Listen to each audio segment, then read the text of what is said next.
bloqueada emocionalmente, está anulada intelectualmente. ¿Por qué? Bueno, desde el siglo XVII, desde la época de René Descartes, se sostenía que había dos tipos de procesos, digamos, procesos más psicológicos, intelectuales, razonamiento, reflexión, y los procesos emocionales, y que los segundos eran como de segundo nivel. Hoy sabemos que están estrechamente unidos, y por eso cuando una persona, su parte emocional está de alguna manera bloqueada, su parte intelectual no puede funcionar de forma correcta. Entonces, de alguna manera me gustaría explicar la relación que hay entre ciertos procesos mentales y procesos que tienen lugar en nuestro cerebro y en nuestro cuerpo. Y bueno, me gustan mucho las metáforas, de hecho la he utilizado para el último libro. Es cuando el gusano se mete en esa estructura, en esa oscuridad, y parece que ahí, bueno, va a finalizar, entra en lo que se llaman las enzimas proteolíticas y de alguna manera, bueno, le destruyen, pues lejos de desaparecer, sencillamente se convierte en otro ser. Claro, para un gusano es imposible prever lo que podría hacer siendo una mariposa. Son posibilidades que emergen también en nosotros, en los seres humanos, y que nos permiten lograr cosas que normalmente no logramos. Ha habido personas que se han acercado mucho a la estructura profunda de la personalidad, de la psique. Y digamos que una de ellas pues, podría ser Carl Gustav Jung. Él nació en Zúrich, nació en Suiza, durante tiempo fue un colaborador de Sigmund Freud, que era austriaco, y en algún momento digamos que Jung no se quedó tan conforme con la idea que tenía Freud de algunos puntos oscuros del ser humano, y empezó a indagar más. No es que lo que vayamos a ver aquí sean teorías de Carl Gustav Jung, pero sí se aproximan a algo que es el concepto moderno de cómo funciona la mente humana. Me gustaría mucho explicarle un concepto que procede de la física cuántica, se llama colapso de onda. Por ejemplo, si observamos esta estructura redonda, circular, vemos que es de color verde. Y decimos, bueno, es de color verde, es decir, el problema es un problema insoluble. Yo no puedo hacer nada, yo estoy en esta situación tremendamente dramática, no puedo llevar dinero a casa, hay gente que antes me llamaba, ahora como no parece que les puede ayudar, ya no me llaman, no soy nadie. Entonces, cuando uno ve el problema así, se siente absolutamente impotente. Yo lo que invitaría es a ver esto desde otro ángulo. ¿Cuál es ese ángulo? El color verde se puede dividir en dos colores, el azul y el amarillo. Pero cuando uno solo ve el color verde, no puede distinguir el azul y el amarillo, solo ve el verde. ¿A qué correspondería el color azul? El color azul correspondería al problema real. Es decir, una persona que se queda sin trabajo es un problema real. No podemos pensar, no, esta es una situación psicológica. No, es un problema real, serio, y hay que verdaderamente entender el sufrimiento, el dolor de una persona que está pasando por esta situación. No se puede empequeñecer y decir, bueno...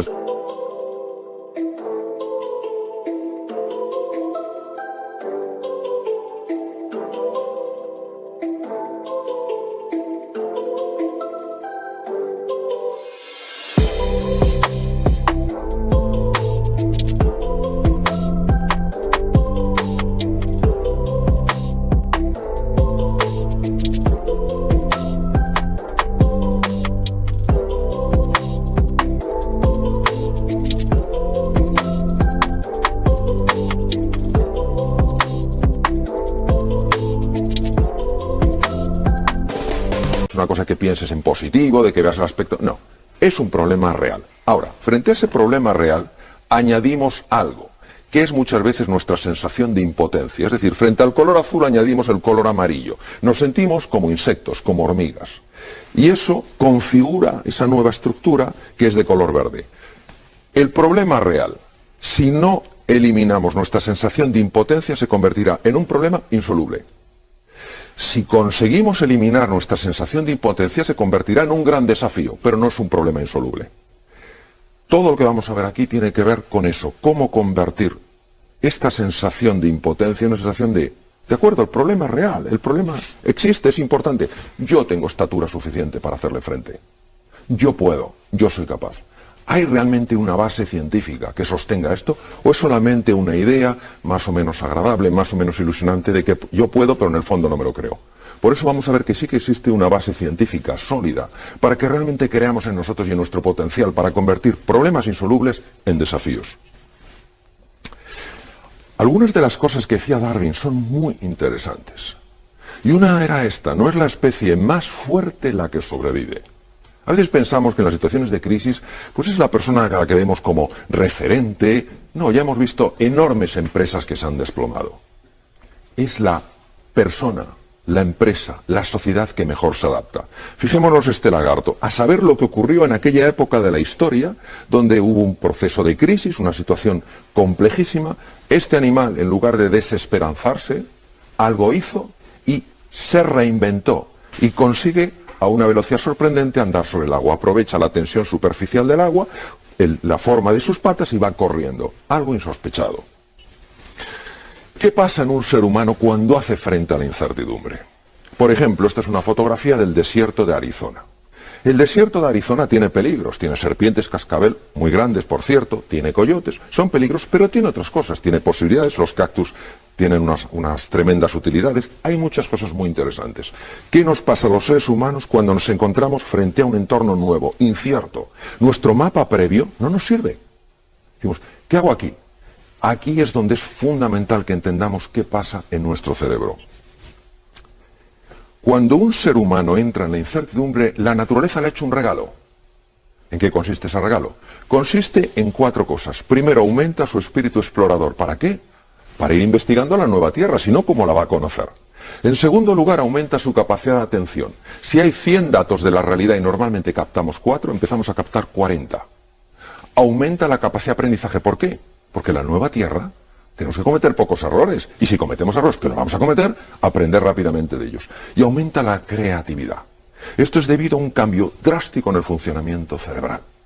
Es decir, el ser humano está dotado ante las situaciones de crisis, incertidumbre y cambio para sacar a flote un tesoro oculto. De hecho, esto no es novedoso.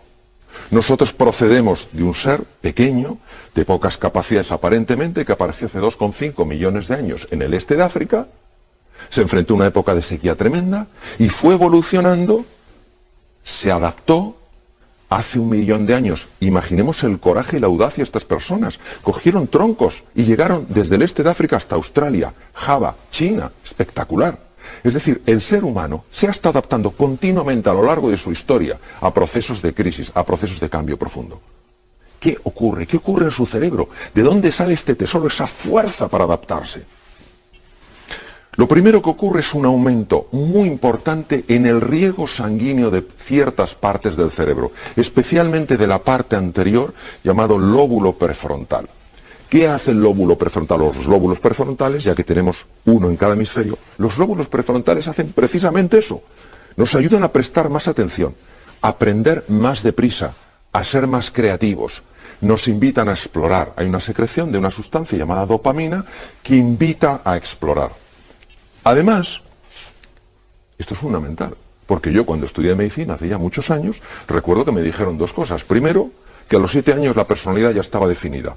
Oiga, es que yo tengo 28, lo siento, es tarde. Y lo segundo es que las neuronas solo morían. Entonces, cada un día uno se perdía por la calle y decía, anda, ¿dónde iba yo?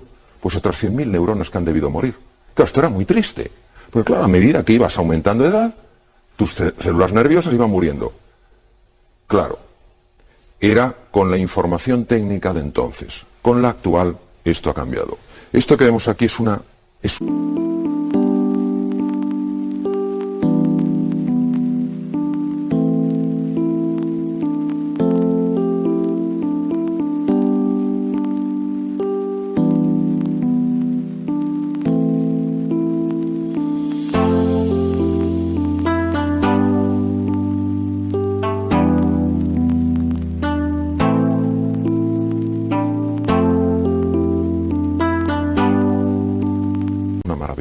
Se llama neurogénesis.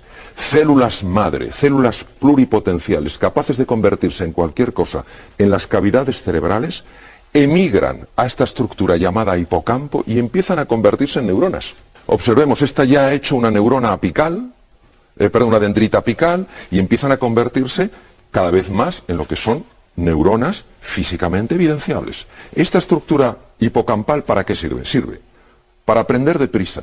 Sirve para controlar el pánico y además segrega una sustancia que se llama dopamina, que le he comentado antes, que nos permite mantenernos ilusionados en medio de la dificultad. Es decir, nuestro cerebro está preparado para la incertidumbre. Ahora, este es el modo o el mecanismo de adaptación. Tenemos otro, que es el de supervivencia.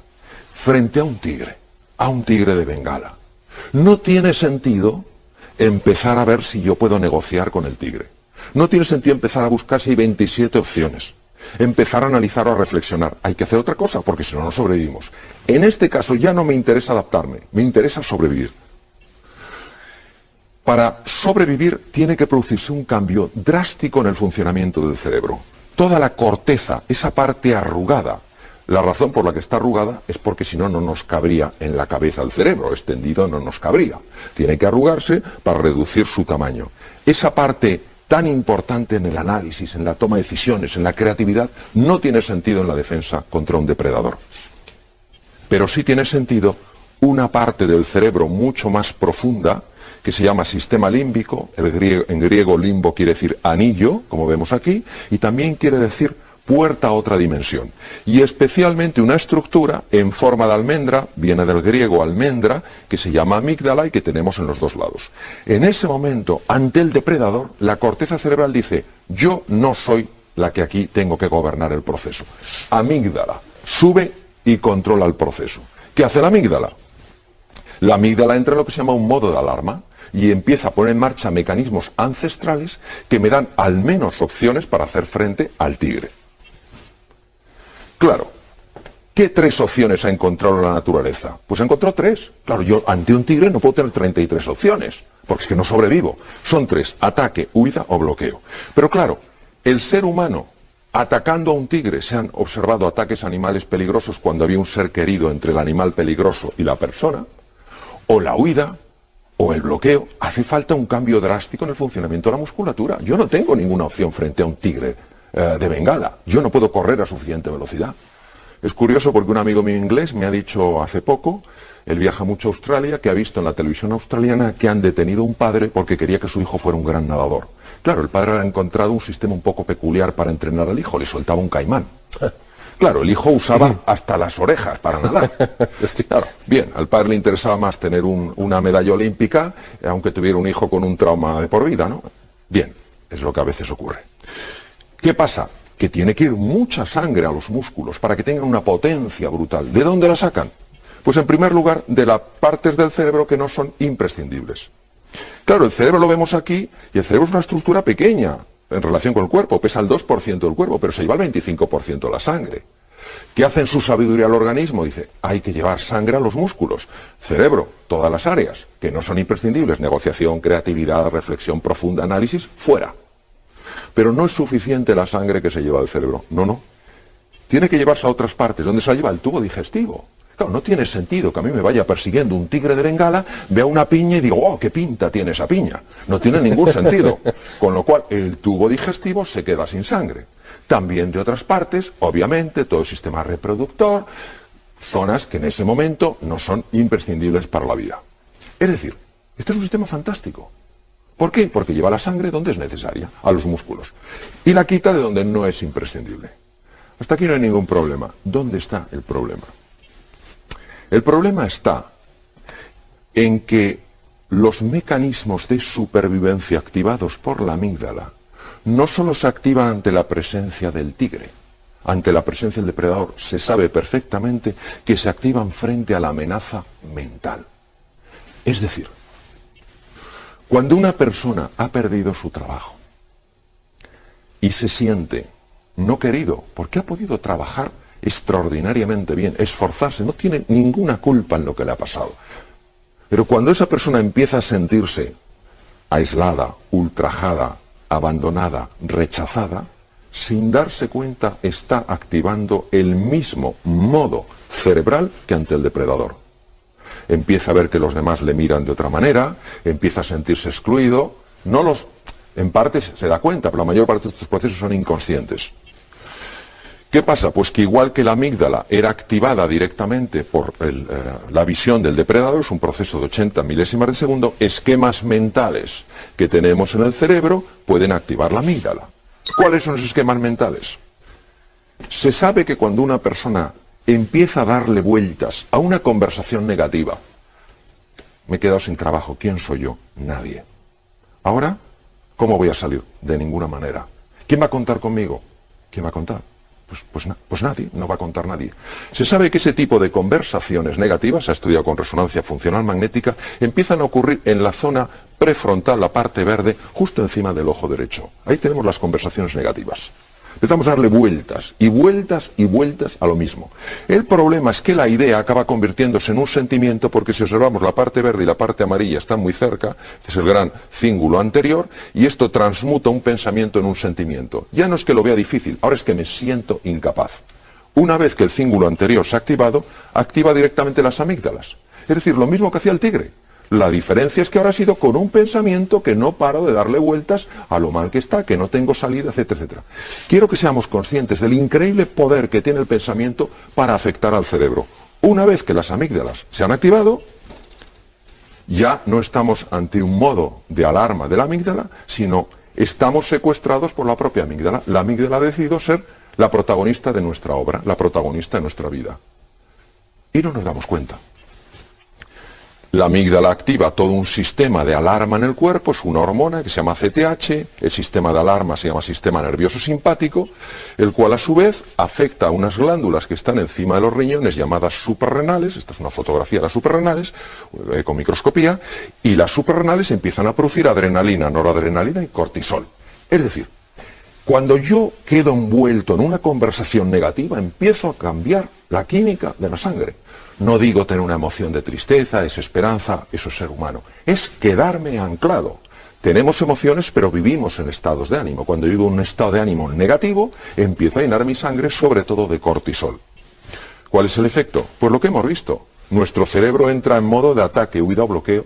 Me vuelvo irritable, me ofrece una posibilidad de trabajo y digo, no, eso seguro que no es para mí, no quiero hablar con nadie. Es decir, es como si metiéramos nuestro cerebro en un bote de conservas. ¿Para qué digo esto? Lo digo para que seamos muy cautos con lo que nos estamos diciendo a nosotros mismos. Ya es suficientemente complejo el mundo exterior para que nosotros lo hagamos más complejo. También me interesa decir que se sabe que la activación mantenida del sistema de alarma hace que el tubo digestivo funcione particularmente mal.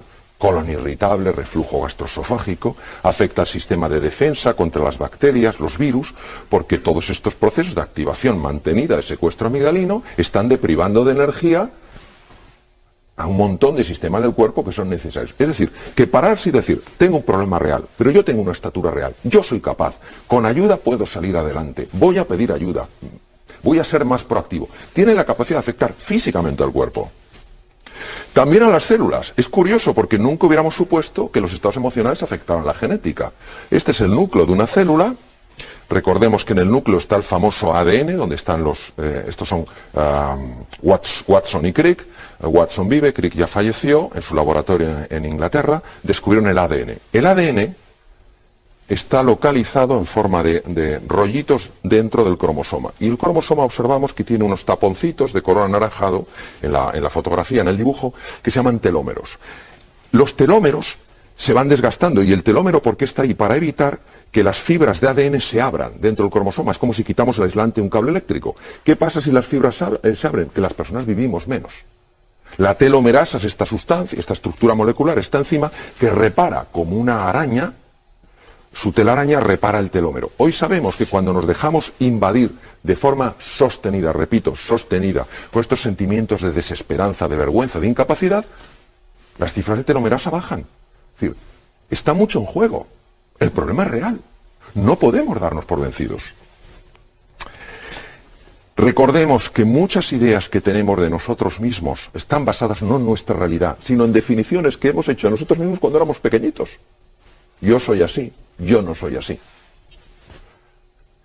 William James, uno de los psicólogos más grandes que ha existido, catedrático de la Universidad de Harvard, murió en 1910. Fijémonos lo que decía, la mayor revolución de nuestra generación es el descubrimiento de que cambiando de mentalidad los seres humanos pueden cambiar aspectos externos de sus vidas. Es decir, que la persona que ha perdido un trabajo no ha perdido su calidad como ser humano, no ha perdido sus recursos, no ha perdido toda la belleza y la sabiduría que hay en su interior. No puede pensar que perder un trabajo es perderse a sí mismo. Ha perdido una cosa, no ha perdido quién es en realidad. El gran Milton Erickson, cuando le preguntaron, bueno, ¿y qué pasa cuando un ser humano empieza a buscar? Dice, pues que estoy fascinado por lo que va a emerger. Porque sabemos que detrás de estas situaciones, cuando la persona no se hunde, sino sobre todo se pone a buscar qué hay de valioso aquí, aunque sé que cuesta, yo también lo he experimentado, y sobre todo tiene apoyo a su alrededor, lo que emerge es extraordinario.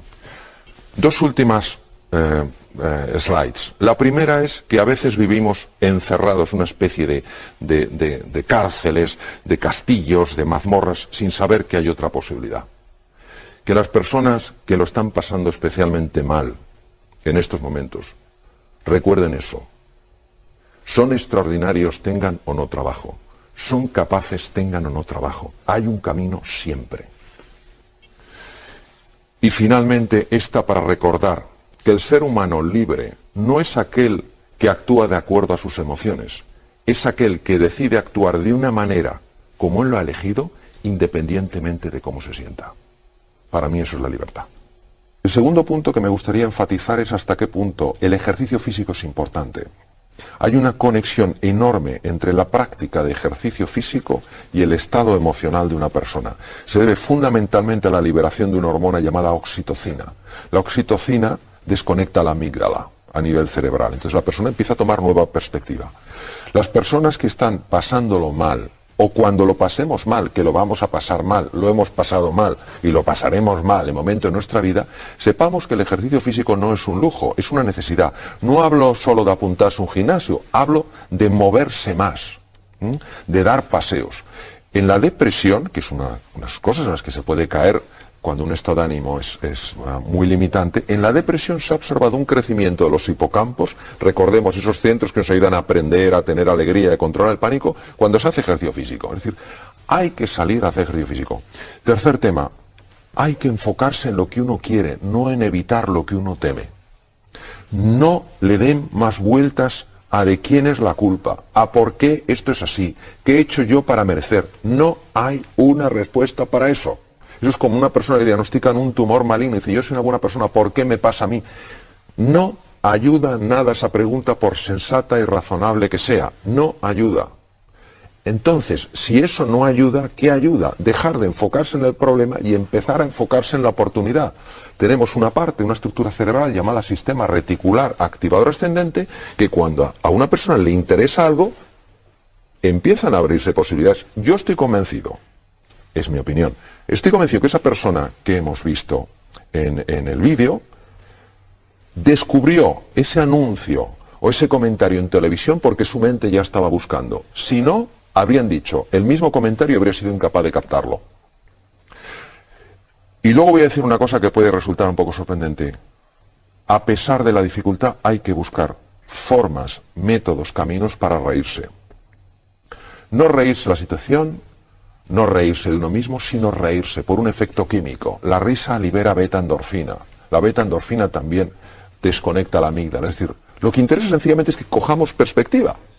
Porque envueltos en tanto residuo tóxico, si es que tenemos razón, pero no tenemos resultados. Entonces tenemos que elegir, ¿qué prefiero? ¿Tener razones y excusas o tener resultados? Claro, sería muy triste que al final en el epitafio de nuestra tumba apareciera: no tuvo grandes resultados en la vida, pero siempre tuvo razón en todo lo que hizo. Entonces, yo creo que tenemos un poco que entrenar nuestra atención, salir un poco de todo aquello que llena de toxicidad nuestras mentes, nuestras vidas, y empezar a enfocarnos en la solución. Porque hay siempre un camino, pero la mente tiene que buscarlo. Lo que el corazón quiere sentir, la mente se lo muestra. Vamos a hablar de lo que nos gustaría que pasara y vamos a ver de lo que muchas veces pasa. Nos gustaría que pasara que la persona que está necesitada de algo pidiera ayuda a sus seres queridos. Habitualmente esto no pasa. O pasa de una forma muy típica. Y a veces los que estamos alrededor, pues hacemos lo que se llama cumplimiento. Es decir, cumplo y miento. De alguna manera hago algo para salvar la cara. Bueno, parece que tiene algún problemilla. Oye, estoy aquí para lo que necesitas. ¿Necesitas algo? No, no necesito nada. Ya está, ya he cumplido. Eso no es real. La otra persona es perfectamente capaz de captar la inautenticidad de eso. Compartir destino es: yo estoy aquí para ayudarte de verdad. Tú tienes que ponerte en marcha, pero yo voy a ser un compañero contigo. Es decir, voy a dejar a mi lado toda la inercia, toda la incomodidad, todas las veces que me dices no, cuando yo sé que sí necesitas ayuda, y voy a estar allí, porque es la autenticidad de la intención, la autenticidad del sentimiento, lo que hace que la otra persona diga: realmente esta persona me quiere ayudar. Es mágico. Parece mentira que cuando dos personas se encuentran emocionalmente haya un cambio químico en la sangre. Es mágico. No he encontrado nunca en mi vida nada tan potente como la comunicación. Entonces, compartir destino es lo que ocurre con una persona que de verdad te importa. Es decir, estás ahí porque te quiero, estoy dispuesto a sufrir contigo. No podemos meter en el mismo saco elementos tan sumamente diferentes. Hay ciertos tumores malignos que se curan prácticamente en su totalidad y hay otros tumores malignos que son más agresivos. Ahora, ¿cuál es la relación entre un tumor maligno y un ser humano? Es la misma relación que tiene una semilla con un terreno. Hay semillas muy agresivas y hay terrenos muy agresivos con las semillas. ¿Verdaderamente la mentalidad de una persona puede cambiar el terreno? Bueno, yo comentaré algunos de los hallazgos que existen en el mundo de la ciencia. Los linfocitos asesinos llamados NK Natural Killer, lo que hacen es localizar bacterias, virus y tumores y los destruyen. Son muy agresivos, de ahí el nombre de asesinos. Los linfocitos asesinos tienen un receptor para una molécula que se llama el cortisol. Cuando el cortisol está permanentemente fijo al receptor del linfocito NK, el linfocito NK funciona peor. Y hemos visto que cuando una persona cae en secuestro amigdalino, no para de estimular las glándulas suprarrenales y producen cortisol. Entonces, claro, la mentalidad negativa, establecida, de por qué a mí, por qué a mí, por qué, aunque tenga razón, lo que estás liberando en su sangre es una cantidad de cortisol que no le ayuda absolutamente para nada. Entonces, no es que por el hecho de tener una mentalidad positiva, un tumor maligno muy agresivo se vaya a destruir. Lo que sí que ocurre es que una mentalidad real positiva, que no es optimista. Positivo, la diferencia entre optimista y positivo, optimista es aquella persona que está convencido que va a salir bien. Positivo es el que está buscando lo mejor de lo que hay.